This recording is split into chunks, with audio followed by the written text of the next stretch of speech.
শাহরুখ সালমানের কারণে নাকাল হতে হয়েছিল বলিউডের বিখ্যাত পরিচালক রাকেশ রোশনকে।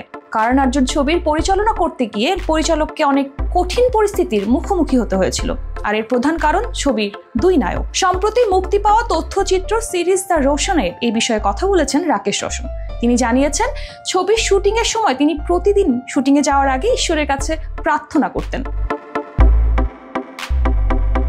রাকেশ রোশনের বক্তব্য অনুযায়ী ছবির কাহিনীতে খুব একটা বিশ্বাস ছিল না অভিনেতার। এমনকি তথ্যচিত্রে শাহরুখ নিজেও স্বীকার করেছেন সেই সময় খুব একটা ভালো আচরণ করতেন না, যে কারণে রাকেশ রোশনের স্ত্রী একাধিকবার শাহরুখ ও সালমানকে তিরস্কার করেছিলেন।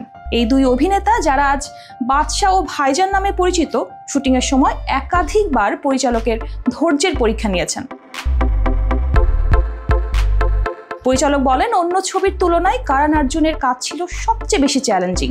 প্রতিদিন নতুন নতুন সমস্যা তৈরি হতো, তবু প্রতিদিন নিজেকে বোঝাতাম মেজাজ হারালে কাজ আরো বিগড়ে যাবে। এই দুই ছেলেকে তাদের মতো আচরণ করতে দিয়েছি। আমার লক্ষ্য ছিল ছবির কাজ সম্পূর্ণ করা।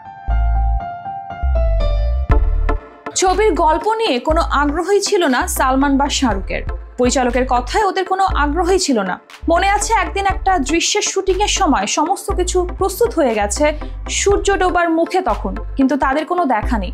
একেবারে শেষ মুহূর্তে তারা এলো, হুড়োহুড়ি করে শুটিং করলো। শত্রুঘ্ন সিনহাও তথ্যচিত্রে এই বিষয়ে তার অভিজ্ঞতা শেয়ার করেছেন। তিনি বলেন, শাহরুখ ও সালমান সত্যিই রাকেশকে খুব ভোগান্তিতে ফেলেছিলেন। ওদের মধ্যে সহযোগিতার অভাব ছিল।